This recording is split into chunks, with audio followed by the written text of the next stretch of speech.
नमो बुद्धाय, जय भीम। आज कार्तिक मास की अमावस्या है और इस अमावस्या के गहन अंधकार में एक उत्सव का वातावरण है। जिस देश में जिस सभ्यता और संस्कृति के लोग होते हैं वो समय समय पर अपने उत्सव मनाते हैं और किसी भी समाज के जीवंत होने का एक मापदंड है, पैमाना है कि विशेष अवसरों पर वे लोग कैसे उत्सव मनाते हैं, कैसे आनंदित होते हैं और किस प्रकार से अपनी परंपराओं को एक पीढ़ी से दूसरी पीढ़ी तक पहुंचाते हैं। यहाँ आज दीपावली पर ये सब बातें करने का कोई विशेष मकसद नहीं है, क्योंकि वर्ष भर अनेकों पर्व आते ही रहते हैं। हर धर्म की अपनी मान्यताएं हैं। प्रत्येक धर्म के लोग अपने अपने उत्सव मनाते रहते हैं और जब भी कोई व्यक्ति अपना पर्व मनाता है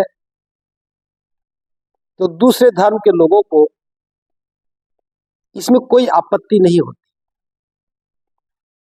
बल्कि भारत की तो परंपरा है कि हम एक दूसरे को मुबारकबाद देते हैं, बधाई संदेश देते हैं। जैसे सिखों का कोई पर्व हो तो सिखों को बधाई संदेश दिया जाता है, इस्लाम का हो तो इस्लाम को दिया जाता है, ईसाइयों का तो ईसाइयों को दिया जाता है, हिंदुओं का तो हिंदुओं को दिया जाता है, वैशाख पूर्णिमा पर बौद्धों को दिया जाता है। ये सभ्य समाज की एक पहचान है और होनी भी चाहिए। लेकिन जब भारत में कार्तिक मास की अमावस्या आती है तो एक तरह का विवाद सा खड़ा हो जाता है। बहुत सारे लोग प्रचारित करने लगते हैं कि हमें दिवाली नहीं दीपोदान मनाना चाहिए। कुछ लोग कहने लगते हैं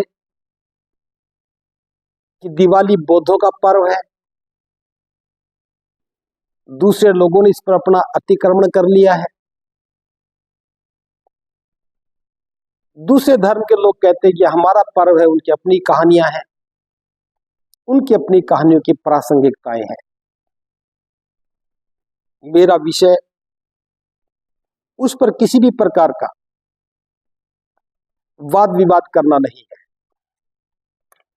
मैं तो आज इस विषय पर बात कर रहा हूं कि कोई भी पर्व है,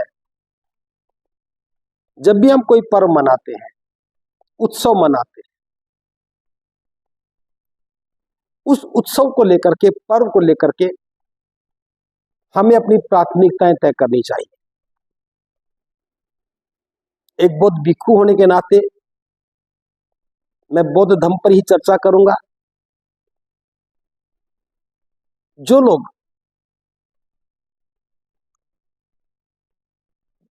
बौद्ध धर्म पर बात करते हैं पूरे वर्ष भर कुछ नहीं करते, लेकिन जो ही कार्तिक मास की अमावस्या आने को होती है 10 दिन पहले वो सक्रिय हो जाते हैं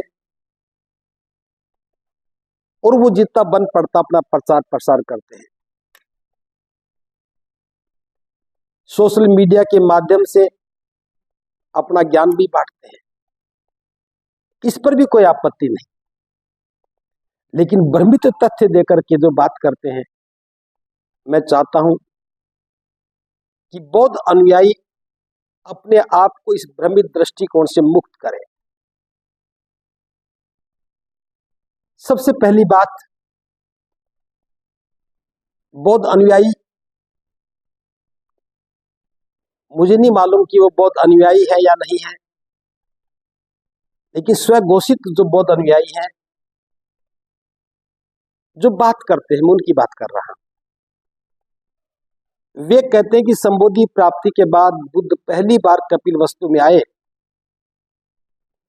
वो कार्तिक मास की अमावस्या का दिन था और कपिलवस्तु वासियों ने दिए जलाकर उनका स्वागत किया। इसमें कोई विश्वास अविश्वास की बात नहीं हो सकती। एक राजा का बेटा राजपाट छोड़ करके बाहर गया और लौट करके आए तो नगरवासी स्वागत में ऐसा कर सकते हैं, लेकिन हम बौद्ध होने के नाते ये बात कर रहे हैं। ये संदर्भ कहां से मिला कि बुद्ध कपिलवस्तु में कार्तिक मास की अमावस्या को आए? बौद्ध धर्म का एक विशाल साहित्य हमारे पास है। उस विशाल साहित्य में कहीं पर भी कार्तिक मास की अमावस्या के दिन बुद्ध के कपिलवस्तु में आने का नहीं लिखा। और केवल भारत के बौद्ध साहित्य में नहीं, दुनिया के बौद्ध साहित्य में नहीं लिखा। अगर बुद्ध के कपिलवस्तु आने का जिक्र भी हुआ है, वो फागुन माह की पूर्णिमा है। और हम ये भी जानते हैं जब बुद्ध कपिलवस्तु में आए थे, जाते समय राहुल को अपने साथ ही भिक्षु बनाकर ले गए। तो इस पर्व में राहुल का जिक्र क्यों नहीं किया गया? स्वाभाविक बात है कि इस पर्व का राहुल के भिक्षु बनने से कोई संबंध नहीं है। जो लोग कार्तिक मास की अमावस्या के दिन दिया जलाने की बात करते हैं, अगर वास्तव में ही समाज में से हमें अंधकार को खत्म करना है, समाज में अज्ञानता पर ज्ञान की विजय पानी है, तो उनका फर्ज बनता है कि जिस प्रकार से यशोधरा ने अपने पुत्र को बुद्ध की विरासत का वारिस बनने के लिए दे दिया और वो राहुल संघ की शरण में जाकर के जीवन पर्यंत अज्ञानता के विरुद्ध ज्ञान का प्रकाश फैलाता रहा। अगर कार्तिक माह की पूर्णिमा को यह पर्व मनाना है तो कितने लोग तैयार हैं जो यशोधरा की तरह धम्म की अक्षय निधि का वारिस अपनी संतान को बनाने की पहल करने को तैयार है। लेकिन जब काम दिए जलाने पर सस्ते में निपट जाए तो इसकी चर्चा कौन करेगा? दूसरी बात, हमने सुना, पढ़ा, देखा है कि बुद्ध पहली बार कपिलवस्तु आए, इसमें कोई संदेह नहीं। राजा शुद्धोधन के बुलावे पर तथागत कपिलवस्तु में आए। कपिलवस्तु में आने के बाद वो भिक्षाटन के लिए निकले, तब पूरी कपिलवस्तु में जहां जहां से बुद्ध गुजरे किसी ने भी उनको भोजन नहीं दिया, उनका पात्र खाली रहा। आखिरी में एक बुजुर्ग महिला थी, उसने अपने घर के चूल्हे में 2 आलू डाल रखे थे, आग में उनको भुना गया था। उसने देखा कि एक भिक्षु है जो भिक्षाटन के लिए आया है, उसके घर में कुछ और पका नहीं था, केवल भुने हुए 2 ही आलू थे। उनमें से एक आलू को निकाल करके उसने तथागत के पात्र में डाल दिया और उसे लेकर के तथागत वापस आए और उसी आलू को भोजन के रूप में ग्रहण किया। इतनी देर में चर्चा राजमहल तक पहुंच गई। महाराजा शुद्धोधन को पता लगा, वे बुद्ध के पास चले आए। देखा तो उसी एक आलू को खा रहे थे। कहने लगे कि ये तो हमारा अपमान है, हमारे खानदान में किसी ने आज तक भीख नहीं मांगी। बुद्ध कहते हैं कि आपके खानदान में ये बात सच है, किसी ने भीख नहीं मांगी, लेकिन मैं तो बुद्ध हूं। बौद्धों की परंपरा में तो भिक्षाटन करके ही भोजन दिया जाता है। अगर आपको भोजन ही देना हो तो कल आप दे सकते हैं। तो संदर्भ ये कहता है कि बुद्ध पहली बार कपिलवस्तु में गए तो दिए कब जलाए? बुद्ध दिन में पहुंचे, दिए कब जलाए? अगर दिए जला करके सत्कार किया तो भोजन में एक भुना हुआ आलू ही लेकर के बुद्ध ने क्यों खाया? अगर परंपराओं की बात करते हैं, बुद्ध के कपिलवस्तु में आने की बात को कार्तिक माह से जोड़ते हैं, तो यह प्रश्न तो पैदा होता है, जब तथागत पहली बार कपिलवस्तु में आए तो भोजन के रूप में भुना हुआ आलू मिला और आज उनके अनुयायी बाजार से अच्छी अच्छी मिठाइयां खरीद करके उनको बांट रहे हैं। यह बुद्ध को चिढ़ाने के लिए है, उपहास उड़ाने के लिए है, या फिर मिठाई खाने खिलाने से बौद्ध परंपरा का कोई विशेष सरोकार है? ये बात समझ से परे है। हम बुद्ध को भोजन तो नहीं खिला सके, आज मिठाइयां बांट करके किस बात को उपहास उड़ाते हैं? अगली बात, कुछ लोग बड़े पैमाने पर प्रचारित कर रहे हैं कि सम्राट अशोक से जुड़ा हुआ पर्व है। सम्राट अशोक ने 84,000 स्तूप बनवाए और उनके उद्घाटन का दिन कार्तिक मास की अमावस्या को रखा। हो सकता है किसी स्तूप का उद्घाटन कार्तिक मास की अमावस्या को किया हो, ऐसा कहीं लिखित दस्तावेज नहीं है, लेकिन विषय सिर्फ इतना सा है। उद्घाटन तो हर बात का होता है, राजा का राज्याभिषेक भी होता है। क्या प्रतिवर्ष राजा के राज्याभिषेक को मनाने की कोई परंपरा है?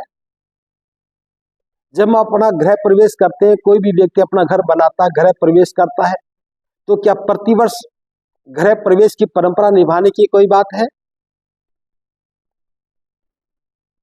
अगर एक स्तूप का, 2 का, 10 स्तूप का उद्घाटन कर भी दिया तो विषय तो यह कि क्या 84,000 स्तूप एक साथ बन गए थे?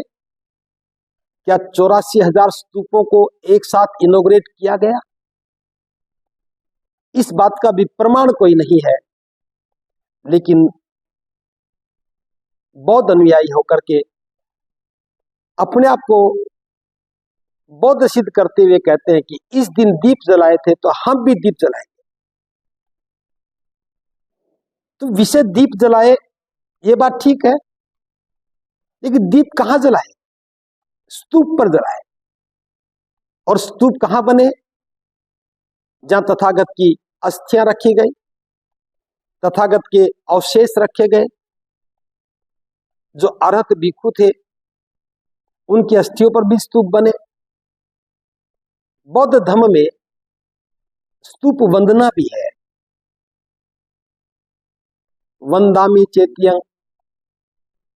हम स्तूप पर जाते हैं तो वंदना करते हैं, दिए भी जलाते हैं, लेकिन कार्तिक मास की अमावस्या को दिए जलाने वाले क्या स्तूप पर जाकर जला रहे हैं या अपने घर में जला रहे हैं?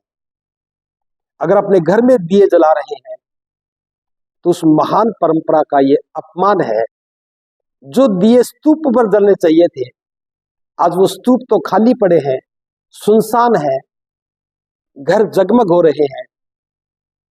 तो क्या ये बौद्धों की परंपरा के विरुद्ध षड्यंत्र नहीं है? अगर इस दिन बौद्ध कार्तिक मास की अमावस्या के दिन स्तूपों पर जाकर के वहीं रात बिताते, वहीं दिए जलाकर के स्तूप वंदना करते, वहीं दिए जलाकर के स्तूप पूजा करते, तो बौद्धों की गौरवशाली सभ्यता निरंतर आगे बढ़ती। लेकिन अपने ही घर को, घर में दिए जला करके सम्राट अशोक से परंपरा को जोड़कर मुझे लगता है कि खुद भी भ्रमित है और औरों को भी भ्रमित करते हैं। स्तूप घर में नहीं होते। अगर स्तूप का प्रतीकात्मक भी घर में है तो भी बात समझ में आती है। बौद्धों के किसी के घर में भी स्तूप का कोई प्रतीकात्मक चिन्ह भी नहीं है। बुद्ध की तस्वीर आगे रख करके दिया जला लिया, क्या स्तूप वंदना हो गई? तो यह भी एक भ्रमित दृष्टिकोण है जिसका इस परंपरा से कोई संबंध नहीं है। अगर सम्राट अशोक ने ऐसा किया तो बाबा साहब ऐसा करने के लिए क्यों नहीं कह करके गए? कल से मैं पढ़ रहा था, कुछ लोगों ने पुराने वीडियो पर अनगिनत प्रश्न भी उठाए। मैं थोड़ा सा उनको उत्तर भी दे रहा हूं। एक ने लिखा कि फाइयान ने और ह्वेनसांग ने अपनी पुस्तक में भारत में दिवाली मनाने का जिक्र किया है। अगर ऐसी बात है तो वास्तव में रहा होगा, लेकिन मैं बात जो कह रहा हूं, फाइयान की किस पुस्तक में लिखा है और उसका अनुवादक कौन है, इस बात को जाने बिना और मूल पुस्तक का संदर्भ दिए बिना ये बात विशुद्ध रूप से अधूरी है। अगर बात पाठ्य पुस्तकों में होने की है, जब हम 7वीं या 8वीं कक्षा में पढ़ते थे, हमारी भी एक पुस्तक में फाइयान का जिक्र था। एक अध्याय फाइयान का था। उसमें लिखा था कि फाइयान ने भारत में ये देखा, जो देखा उसका विवरण था, और अंत में ये बात भी लिखी थी कि उसने कुछ बातें ऐसी भी लिखी हैं जिन पर विश्वास कर पाना बड़ा मुश्किल है।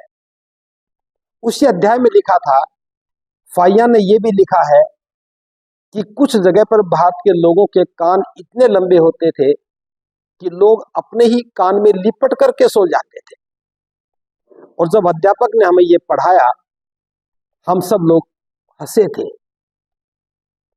फाइयान ने भारत का विवरण लिखा। फाइयान के अलावा किसी ने नहीं लिखा कि उनके कान इतने लंबे थे कि लोग लिपट करके सो जाते थे। ये मैं हरियाणा सरकार की पाठ्य पुस्तक का हवाला देकर के बात कर रहा हूं, और ये 81-82 के आसपास का समय है। 81 नहीं, ये 79 और 78 के आसपास का समय है। अध्यापक ने बताया ये कुछ बातें बाद में डाल दी गई होंगी।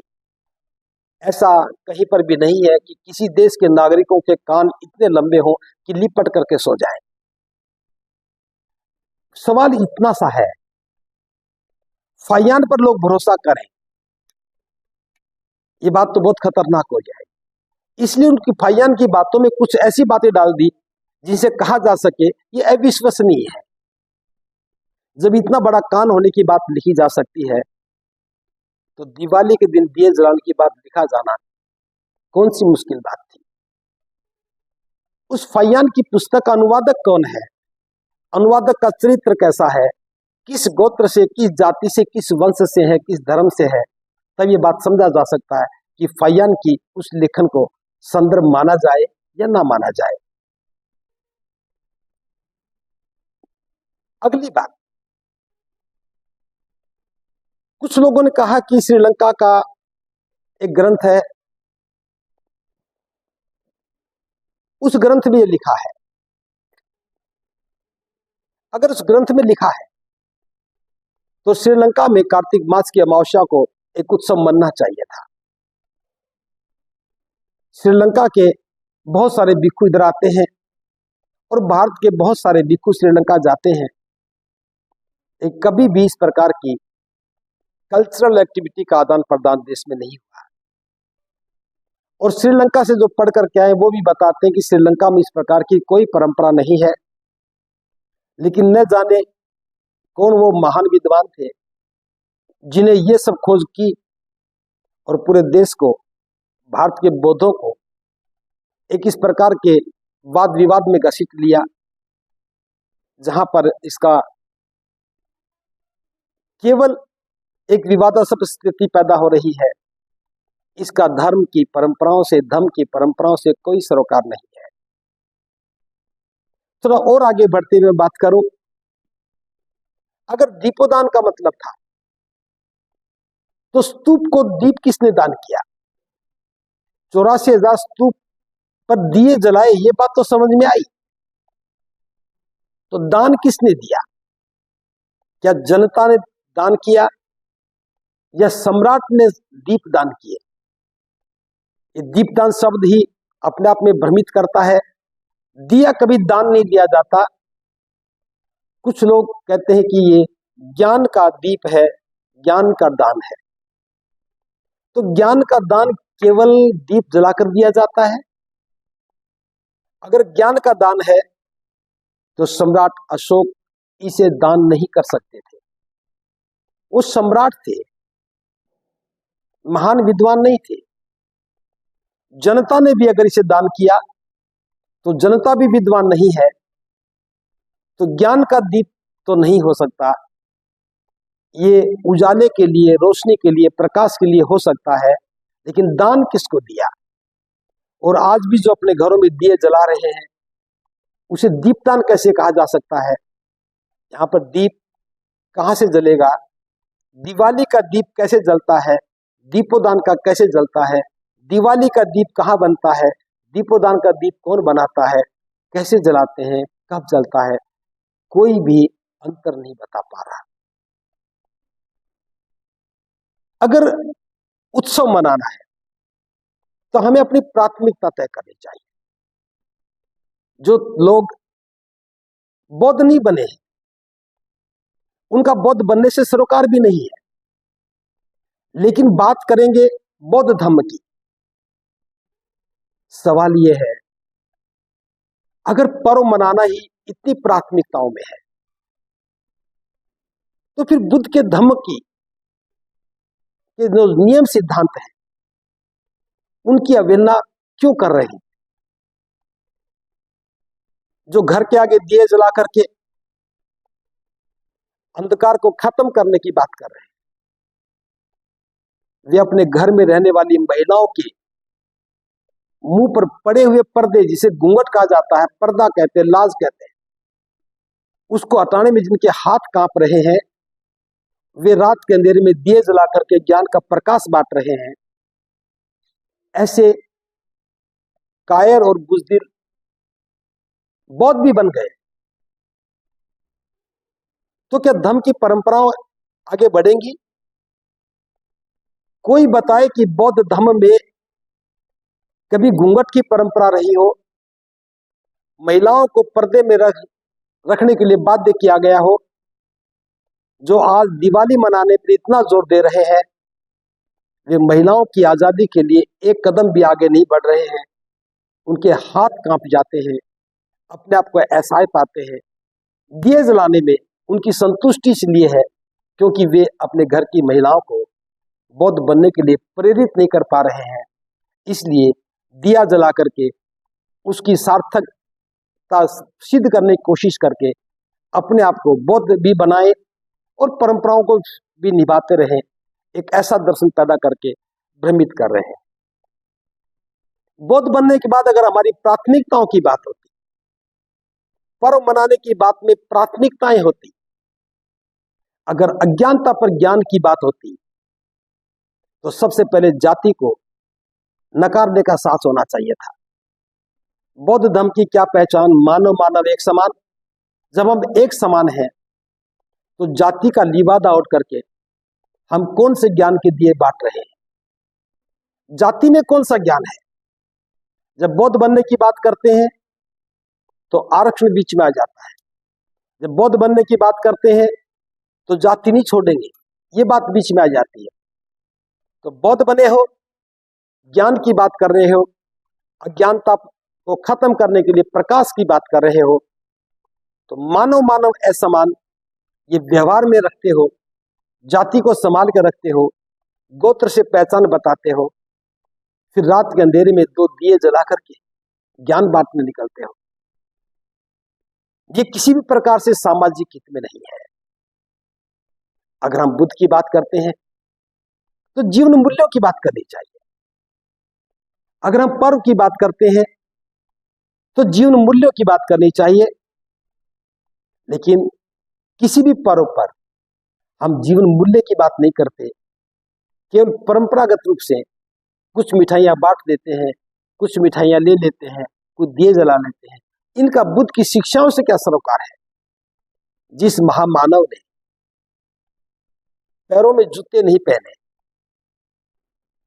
राजपाट छोड़ दिया, घर परिवार छोड़ दिया, 6 वर्षों तक जंगल में ज्ञान प्राप्ति के लिए कठोर से कठोर प्रयास किया, और ज्ञान प्राप्ति के बाद लगातार 45 वर्षों तक लोगों के कल्याण के लिए चारिका करते रहे।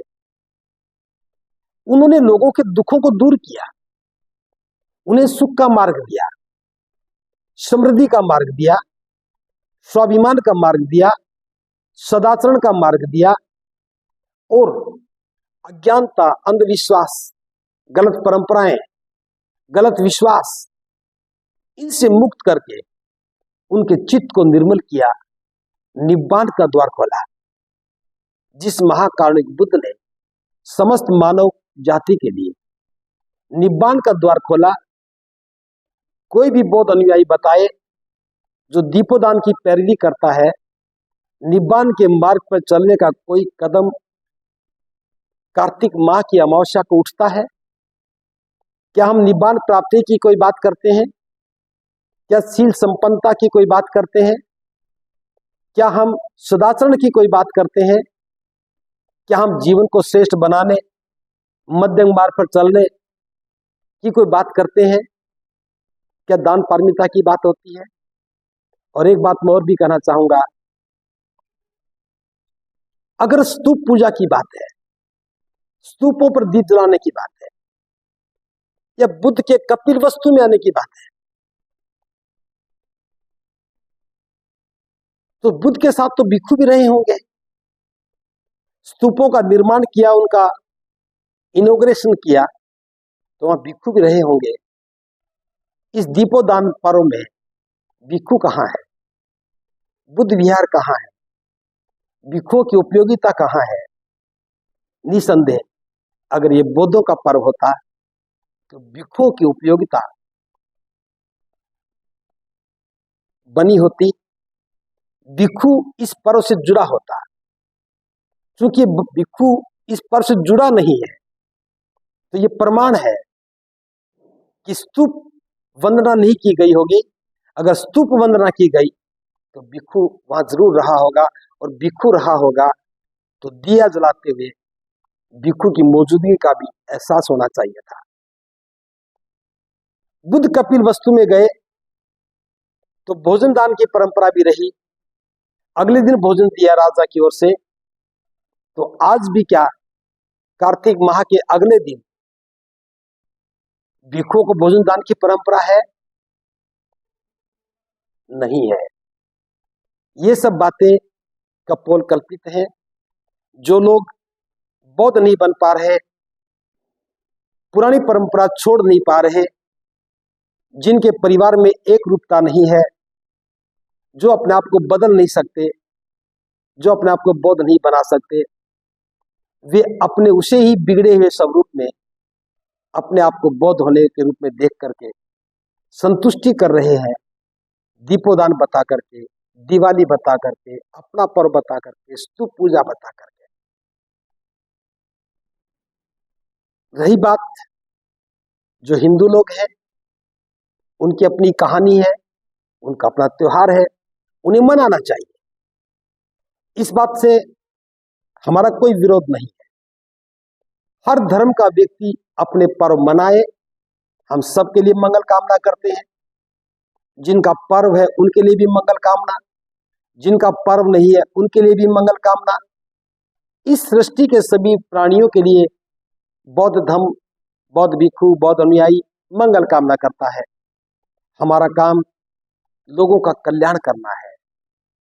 प्रदूषण फैला करके, चाहे वो वायु प्रदूषण और ध्वनि प्रदूषण की बात नहीं कर रहा, जो वैचारिक प्रदूषण है, ये भी एक बहुत बड़ी क्षति है।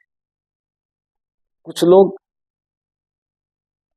वैचारिक प्रदूषण में भी बहुत बड़ी भूमिका निभा रहे हैं। छोटी छोटी बात कहीं से पकड़ कर ले आएंगे और प्रदूषण फैलाने का काम करते हैं। ग्रंथ पढ़ते नहीं है, पढ़े लिखे होने की बात करते हैं। संदर्भ देखते नहीं है और संदर्भ बताने की बात करते हैं। तो मैं सभी बौद्ध अनुयायियों को इस अवसर पर कहना चाहूंगा, जिनका पर्व है वे मनाएं, उनके लिए मंगल कामना है।